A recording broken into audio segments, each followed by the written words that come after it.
श्री रामाय रामभद्राय रामचंद्राय वेदसे रघुनाथाय नाथाय सीताया पते नमः। मैं कृष्ण कुमार उपाध्याय आप सभी का हार्दिक स्वागत और अभिनंदन करता हूं। और आज हम जानेंगे लग्न स्पष्ट करने के लिए कि जो पंचांग में दिया रहता है किसी जातक का जन्म होता है तो हम उसका लग्न निर्धारण कैसे करते हैं, वही जानने की जो विधि है तो उसी को समझने का प्रयास करेंगे। जैसे ये किसी जातक का जन्म हुआ है सुबह 10 बजे, तारीख है 23/7/2022। ये ऋषिकेश पंचांग की पृष्ठ संख्या 18 है, आप यहाँ पर भी देख सकते हैं। तो 23 तारीख, तो 23 तारीख को 10वीं तिथि पड़ रही है, तो 10वीं तिथि है और इसमें 10 बजे जातक का जन्म हुआ है, तो कौन से लग्न का होगा यही जानने के लिए अच्छा हम सबसे पहले समझ ले कि लग्न कहते किसे हैं। तो लग्न हम उस क्षण को कहते हैं कि जिस क्षण आत्मा शरीर पर अपनी नई देह से संयुक्त होती है, यानी व्यक्ति के जन्म के समय पूर्वी क्षितिज पर जो राशि उदित हो रही होती है उसी कोण को हम लग्न कहते हैं।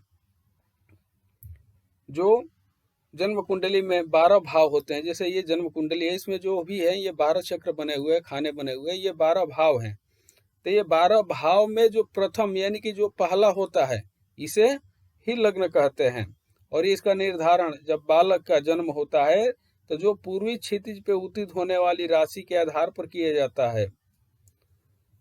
यदि पूरे आसमान को, पूरे भूचक्र को 360 डिग्री मान करके उसे 12 भागों में बांट दिया जाए तो एक भाग का मान कितना आएगा, 30 डिग्री, मतलब 30 डिग्री की एक राशि निकलेगी। तो और इन्हीं 12 राशियों में से कोई एक राशि बालक के जन्म के समय पूर्व दिशा में स्थित होती है और यही राशि के समय बालक के लग्न भाव के रूप में आता है, तो इसे ही हम लग्न बोलते हैं। जो कि आप देखेंगे कि यहाँ पर लग्न सारणी दी रही होती है। लग्न सारणी हर पंचांग में यहाँ पे दी रहती है, जो ऋषिकेश ये पंचांग है। अब इसका सूत्र है कि हम लग्न निकाले कैसे। तो वर्तमान सूत्र है कि वर्तमान लग्न माइनस गत लग्न बराबर लग्न समय लग्न, और जन्म समय माइनस वर्तमान लग्न बराबर जन्म समय लग्न। तो वर्तमान लग्न क्या है, कन्या है। कन्या का समय है 10:39 तक और गत लग्न यानी कि जो लग्न बीता हुआ है 9:26 तक। क्योंकि जातक का जन्म 10 बजे हुआ है तो हम इसको माइनस करेंगे तो हमारा लग्न समय अंतर प्राप्त हो जाएगा। अब लग्न समय अंतर तो हमारा प्राप्त हो गया, अब जन्म समय अंतर भी हमें प्राप्त करना है। तो जन्म समय है 10:02, क्योंकि ये 10 बजे ही जन्म है, ये 2 मिनट निकला है देशांतर बेलांतर की जो प्रक्रिया हम किए हैं वो समय है। इसकी देशांतर बेलांतर करने की जो प्रक्रिया है उसका डिस्क्रिप्शन में लिंक पड़ा हुआ है, आप वहां से भी देख सकते हैं कि ये किस तरीके से निकलता है।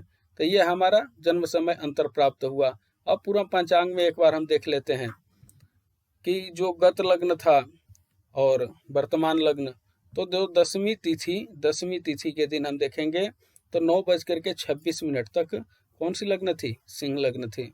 उसके बाद कन्या लग्न प्रारंभ हुआ है जो कि 10वीं तिथि को 11:39 तक है। यहाँ पर ये समय दिया हुआ है। जातक का जन्म कितने बजे हुआ है, 10 बजे हुआ है, यानी कि 9:26 पर ये सिंह लग्न खत्म हो गया और कन्या लग्न प्रारंभ हुआ, यानी कि कन्या लग्न में ही जातक का जन्म हुआ है। अब इसको हम क्या करेंगे, तो जन्म समय अंतर को हम फलात्मक बनाएंगे, क्योंकि हमें स्पष्टि चाहिए। हमें तो वहां से प्राप्त हो गया कि कन्या लग्न में जन्म हुआ है जातक का, लेकिन कितने अंश कला विकला है वो हमें प्राप्त करना है। तो जो हमारा वर्तमान लग्न का मान निकला था 36, इसको हम 60 से क्या करेंगे, गुणा करेंगे। गुणा करने के बाद पुनः इसको हम 30 से गुणा करेंगे, 60 से हम इसको गुणा कर रहे हैं तो 2160 आया है। फिर इसको पुनः हम 30 से गुणा किए तो ये जन्म समय क्या बना, ये फलात्मक बना, क्योंकि हम फलात्मक बनाए हैं। जन्म समय को हम फलात्मक बनाए हैं। अब लग्न समय को भी हम फलात्मक बनाएंगे क्योंकि हमें स्पष्टि चाहिए। तो लग्न समय कितना था हमारा, 2:02 इसको हम 60 से क्या करेंगे, गुणा करेंगे। तो जब 60 से हम यहाँ पर गुणा किए किसको, 2 से, तो 2 को हम 60 से गुणा किए तो कितना आया, 120। ये 13 आकर के पुनः जुड़ जाएगा इसमें, तो फिर कितना मान होगा, 133। इसको पुनः हम 60 से गुणा किए, 60 से गुणा करने के बाद जो हमारा मान प्राप्त हुआ ये हमारा लग्न फलात्मक प्राप्त हुआ। अब ये जन्म समय फलात्मक है और ये लग्न समय फलात्मक प्राप्त हुआ है। अब इसको हम क्या करेंगे, जन्म समय फलात्मक को भाग देंगे फलात्मक लग्न से।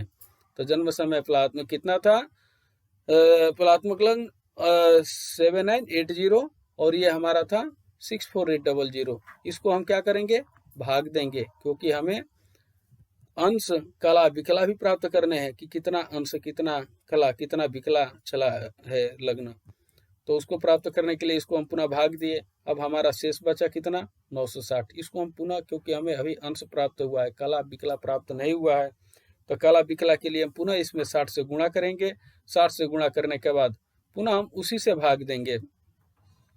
तो अब हमारा ये कितनी बार गया, ये 7 बार गया। 7 बार गया तो कितना मान प्राप्त हुआ ये, तो पहले तो हमें 8 अंश प्राप्त हुआ था और ये हमारा कला प्राप्त हुआ।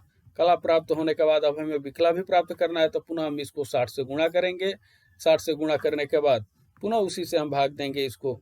अब हमें जो प्राप्त हुआ है मान कितना, ये 13 विकला। ये 13 बार गया तो ये 13 क्या हुआ, विकला हुआ। अब शेष कितना बच गया, 600। इसको हम छोड़ देंगे, क्योंकि हमें अंश कला विकला ही प्राप्त करने थे स्पष्ट करने के लिए। अब हमारा यहाँ पर स्पष्ट हो गया कि 8 अंश 7 कला और 13 विकला, ये क्या हुआ, ये हमारा अस्पष्ट लग्न प्राप्त हुआ है।